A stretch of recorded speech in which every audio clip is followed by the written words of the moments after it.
are still out there. It's debatable, but the theme for this year is what has gone. Yes. Good evening, folks, and welcome to the Daily Report. Tonight, my name is Victor Moyakane. And of course, this is George Maringa. We are delighted that you've joined us tonight. On sign language interpretation is Rhoda Nyamai. Absolutely. Now, tonight, brother, we're talking about something that's very, very close to all of our hearts. I mean, every year, over 720,000 people across the world die from suicide. 720. Sometimes, I think the latest figure is around 726,000. And here's the other thing. They say for every person that attempts and succeeds, there's many, many others that attempted but failed in their attempt. So there are many, many more people that are actually affected by that. And we know suicide doesn't just affect the people that actually transition to the other side. It's families, it's organizations, it's communities, it's livelihoods, it's entire countries. And indeed, in the top 10 countries by leading in suicide, 3 of them are from Africa. Absolutely. They say the reasons why people are losing their lives like this are varied. Societal issues, psychological issues, social issues. There's so many. But tonight and the rest of this month, we're talking about suicide prevention. By the way, some good news. The numbers, yearly numbers on suicide have been reducing steadily from the year 2000 up to date. I mean, they're still in the 700,000s, but they're reducing. And so we're seeing some things work. So let's talk about why are these numbers reducing, what's working, what's not, what needs to change, particularly mindsets and perspectives and perceptions about this. Those are some of the things that need to change. All that and so much more, of course, in our interview section later on the People's Court. And indeed, today being a Tuesday, the 10th of September 2024, is the World Suicide Prevention Day. And how poignant for us to have this conversation, because the theme is changing the narrative on suicide. Tonight, we have experts. We also have a case study to be able to debunk what exactly this Suicide Prevention Month is all about, and what especially you can do in the communities, in the society, at the workplace, even individually, to try and combat and bring the numbers down. We invite your feedback as well. Have you been a victim? Are you interacting with someone who has thoughts of engaging in this suicide? We would like to hear from you on X at TV47 News, at Muyakane, at George Maringa _ use the hashtag Daily Report, hashtag People's Court. But before then, actually, as well, the SMS line is on your screen, good people. The WhatsApp number is also available. Don't call the WhatsApp number, just send in your message and we'll be happy to read it. Talk to us. This is a subject that involves all of us, and we'll be happy to discuss it. Absolutely. But before then, let's give you a glimpse of what is making headlines in the highlights tonight. Excellent.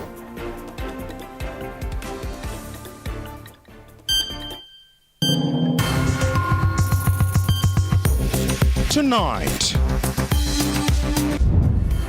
electricity utility company Kenya Power rules out an electrical fault as the cause of the fire that tragically claimed the lives of 21 students at Hillside Academy in Nyeri last week.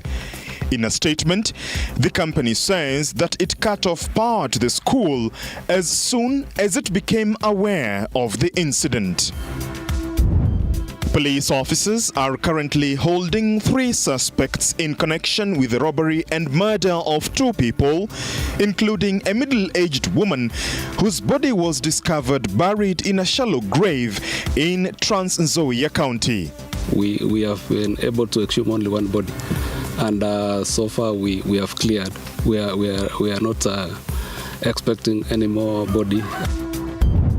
And the government appeals to the Supreme Court to reverse the decision that nullified the entire Finance Act 2023, arguing that the ruling has severely impacted service delivery. Effectively dismissed the constitutional issues raised without adequately addressing their continuing relevance and their potential impact.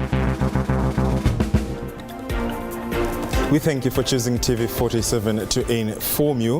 Our QR code is also on your screens where you can scan to be able to catch more news, reviews and content, especially on our digital platforms. I am George Maringa. Rhoda Nyamai is on sign language interpretation tonight. And just to give you a glimpse of our guests tonight, we do have Victor Hamisi, founder of Check on a Man, Dr. Margaret Kagwe-Njuguna, counseling psychologist and mental health trainer, William Deche Mwachiro, a psychologist, Restore and Renew Wellness Center, as well as Maureen Mbuge, a clinical psychologist, to just debunk and turn the tide on suicide. Thank you for joining us.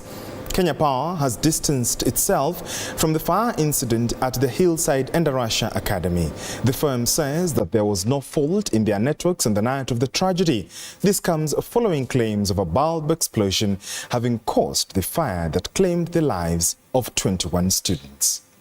Today marked the second day of national mourning following the fire tragedy that claimed 21 children's lives at the Hillside Academy. It had been speculated that the fire was caused by a bulb explosion, but electric utility firm Kenya Power has denied responsibility over the incident, insisting that there was no fault in their network at the time of the incident. We have ascertained that there was no link between the cause of the fire and any fault on our network as alleged in sections of the media reports. The line supplying the school is of a low voltage line from Mwenge substation. At the time when the fire incident occurred, supply was stable on this line with no reported incidences. Kenya Power maintains that the fire did not affect two prepaid meters around the school complex, this also being the case with those of the adjacent neighbors to the school. All Kenya Power installations, including the meter, supply cable, earthing, low voltage and high tension fuses, and the transformer were intact. The school remains cordoned off with DCI officers in a race against time with the investigations as the call for answers as to how the tragedy occurred gets louder by the day. Tomorrow, the autopsy exercise of the 21 victims will be conducted by the government pathologist. Yesterday, a DNA matching exercise was conducted. However, parents might have to wait longer for the results of the exercise. Government spokesperson Isaac Maura yesterday announced that all students can now be accounted for. Sheila Chelangat for TV47.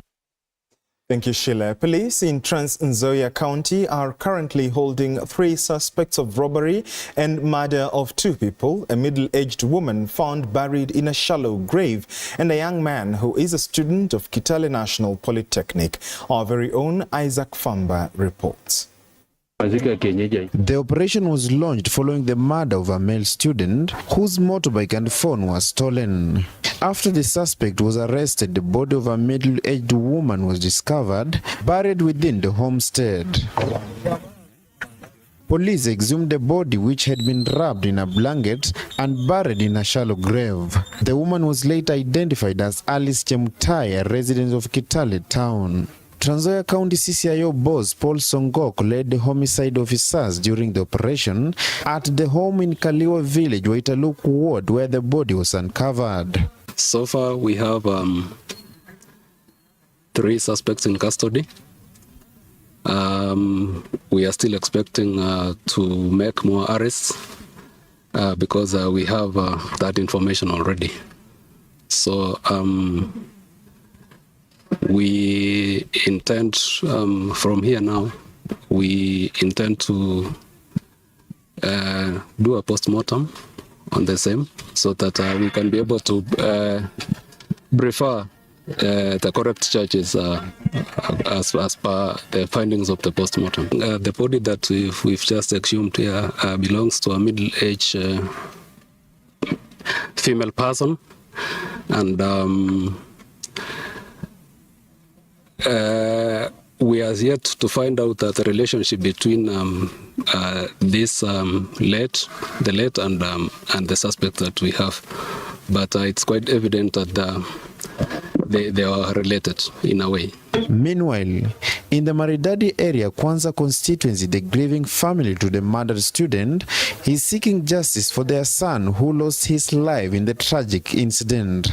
Hao watu wamepatikana, lakini shida ambayo tuko naye, tungeweza kupata haki yetu kama mahakama itafanya haki, kwa sababu watu wengi sana wamekuwa wakifanya hiyo mambo kama hayo, dakika ya mwisho unaona vijijini wakitembea. Ndio maana unaona ujambazi inasidi kwa sababu ya utepetefu maybe ya koti. Walete vifaa ya uchunguzi katika counties. Si ati counties itegemee vifaa ambavyo viko Nairobi. Kwa sababu ikifanya hivyo inachukua muda mrefu. Kwa mfano, mtu amekunyang'anya simu na inachukua muda mrefu, simu iko on, inachukua muda mrefu atu wanaongoja mtu mwenye ako Nairobi akuja atatua hiyo shida na mtu na simu iko on. Isaac Famba, TV47, Trans Nzoia County. Thank you, Isaac. The National Assembly now wants the Supreme Court of Kenya to overturn the decision by the Court of Appeal, which on July 31st invalidated the Finance Act 2023. Through an appeal filed before the Supreme Court judges, the legislature argues that adequate public participation was conducted before the enactment of the Finance Act 2023, contrary to the position of the appellate court, which invalidated the act. Arnold Adidi tells us more. Through lawyers Issa Mansour and Josephat Kuyoni, the National Assembly is fighting tooth and nail to have the Finance Act 2023 reinstated. In a virtual session before the 7 judges of the Supreme Court, led by its president, Justice Martha Koome, the lawyers state that during the formulation of the Act, the National Assembly considered all submissions made by all individuals as well as institutions, further challenging the Court of Appeal's finding that pointed out gaps in the public participation process before the bill was passed in the August House. The National Assembly should be congratulated in the manner in which it processed the 2023 Finance Act, because it took time, it made the facilities available for public hearings, and 800 people appeared.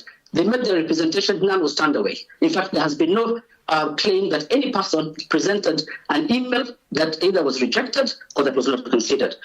Senior Counsel Professor Githu Muigai, who in this appeal represents the Office of the Attorney General and the CS for Treasury and National Planning, told the judges that the country risks losing revenue surpassing 200 billion Kenya shillings in the event that the Finance Act 2023 will remain inactive, forcing the government to revert back to the Finance Act 2022, further adding that this may negatively impact development projects. Now that we have found our way to the apex court of our republic, it is our very humble view that this issue ought to be resolved with finality. As the hearing of the appeal continues, the lawyers will have a task to convince the highest court in the land that indeed Kenyans were adequately involved in the formulation of the act. In the event that the appeal fails to go through, the government will have to revert back to the Finance Act 2022 to guide revenue collection. The respondents in this appeal include Busia Senator Okiya Omtata and 52 other parties, including human rights institutions. Parliament does not exercise its legislative power in any other way, as the appellants would like to convey to this court. Arnold Adidi, TV47. Thank you, Arnold. Justice Robin Ondieki has adjourned the ruling in the case of University of Nairobi student Bernard Ojiambo, who was found with petrol during protests against the new higher education funding system. The prosecution claims the petrol was meant to set fire to the university. Ojiambo denied the charges before Justice Ondieki, as Ruga Ival now reports. Appearing before Judge Robin Ondieki at the Milimani High Court, University of Nairobi student Bernard Ojiambo faces an uncertain future. The fourth-year student stands accused of conspiring to set the university on fire during a demonstration. Ojiambo has pleaded not guilty to the charges, with his lawyer Danstan Omari arguing during the plea hearing that the petrol in question was for Ojiambo's motorcycle, which had run out of fuel. And that is exactly the truth. that he was heading to his home, where the students stay in a slum behind Westlands. The prosecution, however, insisted that Ojambo was actively involved in the protest. The accused person seems to be part of a group of students who have decided to burn down school premises, Your Honor, the accused person was found in company of other students who were protesting. In response, Omari swiftly countered the claim. And it's not in the charge sheet. Your Honor, this is an attempt to destroy the life of young people. On Monday, students from at least 5 universities defied their national leaders and held demonstrations against the higher education funding model.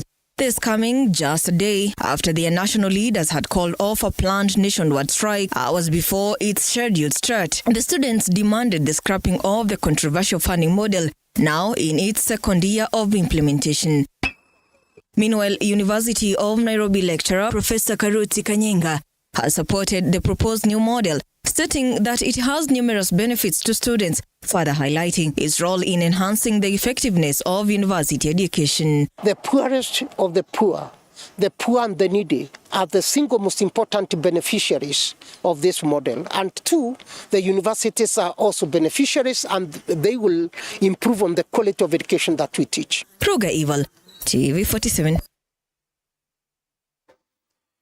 Tonight, the endorsement of Interior Cabinet Secretary Professor Kithure Kindiki by a section of MPs from Mount Kenya East region has thrown the Mount Kenya region into a leadership crisis while rekindling supremacy battles between Kindiki and Deputy President Rigathi Gachagua in the restive region. Kindiki's endorsement has also rekindled the old wars in Kenya Kwanza hierarchy that started during President William Ruto's choice for a running mate in the run-up to the August 2022 presidential poll. Apollo Kamau reports. On the matters of Mount Kenya East. The decision by a section of Mount Kenya East leaders drawn from Meru, Embu and Tharaka Nithi counties to endorse Interior Cabinet Secretary Professor Kithure Kindiki as their leader has deepened divisions in the east and west of the mountain, while creating a leadership crisis in the restive region, also denting Deputy President Rigathi Gachagua's hopes of asserting his authority as the Mount Kenya leader. As the registrators from Mount Kenya East, and on behalf of our people, we have unanimously agreed that the link between us and the executive is Professor Kithure Kindiki. The endorsement comes on a weekend. DP Gachagua's fierce opponents in the west of the mountain, led by Majority Leader Kimani Ichung'wah, accused the Deputy President of blackmailing the President. Sasa tunaambiwa hakuna mipango ya maendeleo, tunazindua. Na uko na ofisi kubwa ya serikali. Miaka miwili hatujaona ukizundua hata mpango mmoja ya maendeleo. Lakini unatuambia tuungane tumtishie rais. Apart from being cornered at home with a divided mountain, the Deputy President is also weighing his options in the larger Kenya Kwanza after the formation of the broad-based government, with former Prime Minister Raila Odinga playing chess amid talks of a Ruto-Odinga alliance in 2027. And actually that alliance is anti-Gachagua itself. Because they said very clearly, you listen to Oburu and others saying, there's no way they can allow Gachagua to be president in case Ruto has to go, for whatever reason. So since there was developed as an anti-Gachagua alliance, they might work out a deal. For it, they already worked out a deal, an anti-Gachagua deal, it's there. And you can see the joy people have and the resources going towards Kisumu. Kindiki's endorsement has also revived the old rivalry in the Kenya Kwanza power hierarchy during the August 2022 presidential election campaigns that saw 22 out of 31 UDA MPs vote for Kindiki as Ruto's running mate, while only 5 MPs voted for Gachagua, leading to a 72 hours stalemate. In the mountain among the Kikuyu, the word king does not arise. Rejected the idea with the Iregi generation, you know that. And so we don't talk about kings. What you can talk about Amudhamaki, somebody who talks sense, and people can see it is sense. Somebody who has authority will not necessarily have a position. But when he says something, say, who said this so and so? Yes. Despite the endorsement, Gachagua still enjoys the support of a section of leaders from the east of the mountain, among them veteran politicians Kiraito Murungi and former CS Mithika Linturi. Gatanga MP Edward Moreu and Murang'a Senator Joe Nyoto from the west of the mountain are the latest to join Gachagua's camp. Apul Kamau, TV47. Thank you, Apollo. As Kenya joins the world in marking World Suicide Prevention Day, commemorated every 10th day of September, voices have been amplified to call for decriminalization of suicide, as health stakeholders raise concerns over the existing gaps in health workforce when it comes to provision of mental health services. Elizabeth Atieno now reports. Every 40 seconds, someone dies by suicide, as nearly 1 billion people around the world live with a mental disorder, depression being the leading cause of illness and disability among children and adolescents. In Kenya, evidence shows a staggering 42% of individuals seeking care in primary healthcare facilities with severe mental illness tend to die 10 to 20 years earlier than those without. According to the World Health Organization, 1 out of 4 people who seek services at health facilities has a mental health disorder. It is also estimated that half of the global population will suffer from a mental health disorder. Unfortunately, 2/3 of people with mental health needs do not access health services. This further widens the treatment gap for mental disorders, which is estimated by the Task Force on Mental Health to be about 75%. And indeed, there are several counties in the country without a single mental health worker. The main impediment to managing and curbing suicide cases is the criminalization of suicide. Currently, 20 countries in the world, including Kenya, have still criminalized suicide. We are trying to change that narrative as practitioners, and we are saying, let's not use the word committed suicide. Once we change that narrative and say this person died from suicide, then we are looking at it as a symptom of a disease. Another challenge is on the dismal budgetary allocation to mental health services, as well as little research undertaken on mental health. The amount of finances that go to mental health care is dismal. This leads to serious gaps in terms of the health workforce and access. Encouraging all men or gender, the male people, to be able to talk about their issues. Most men don't want to talk about it because of fear, others' stigmatization. The theme for the World Suicide Prevention Day is changing the narrative on suicide, which is centered on stopping stigma and enhancing mental health literacy. Elizabeth Atieno, TV47, Nairobi. Thank you, Elizabeth. Despite being 36 years old, Nancy Asia, a mother of 6, has decided to return to school and continue with her secondary education after sitting for her KCPE exam in 2006. And as Quinto Wafula narrates, Nancy has been experiencing a lot of challenges, but she is very optimistic that she will make it in life. Take a look. It is quite a rough journey which leads to Akoret Girls High School in Tiaty West Sub-County, Baringo County. Here, we meet Nancy Asia, a learner in this school who, despite being 36 years old and a mother of 6, has joined her peers to quench her thirst for education. Nancy faced significant challenges when she should have been in school. A situation she had no control over betrayed her opportunity for education. For instance, she says attending primary school without her father's consent was a major issue. Her academic journey was halted, and a pregnancy in her teenage years forced her to concentrate more on raising a family. Babangu alikuwa ananipenda sana, na kwa kimila ya Pokot kama unapendwa uwekwi shule. Sasa babangu alikuwa ananipenda sana, haka nikataza shule. Nilienda kwa force kuingia primary hapo awali. Nilienda na 12 years. Ndio nikaskip hivyo, ikanipeleka haraka hadi nikafika hiyo form 1 sasa. After World Vision recognized the challenges that girls in this area face, they initiated a project to build this school, which serves as a rescue center for girls who have fled their homes due to fears of harmful traditional practices. Yani kutoelewa sana maana ya masomo ndio inakuwa ngumu. Ukipata wazazi wawili, mmoja anaweza kuwa anakubali msichana aende shule, mseme mama na usipale mtoto yake. Ile shida tunapitia, msichana kataa. Some of those girls who've been rescued, they are also kept in this facility, and they've been able to be empowered and be able to take up with to pursue their education as the girls. Nancy's advanced age has allowed her to serve as a prefect at the school, with her fellow students praising her and regarding her as a role model.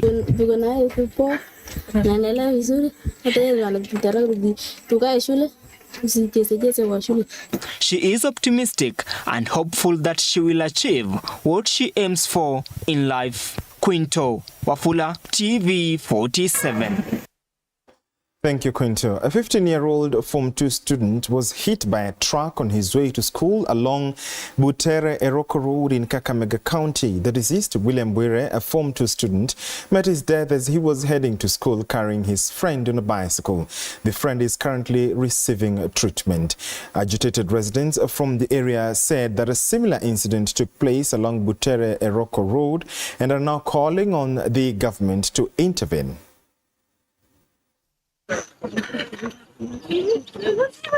Eja kuangalia mtoto, tukapata hii trailer vile iligonga huyu mtoto, imemgonga kwenye barabara. Ni mtoto mzuri, atakuwa kanisa na ubiri,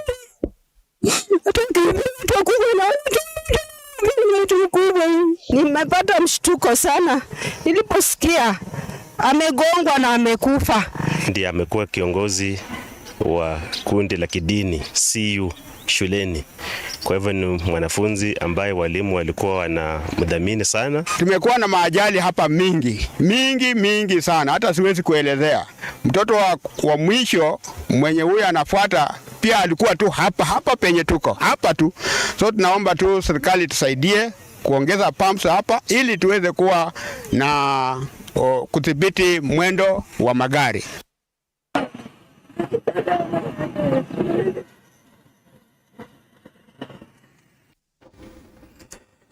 Now, MSMEs could be the missing link for sustaining food systems in the continent, as Kenya lags even farther behind than her continental counterparts in strengthening local food production.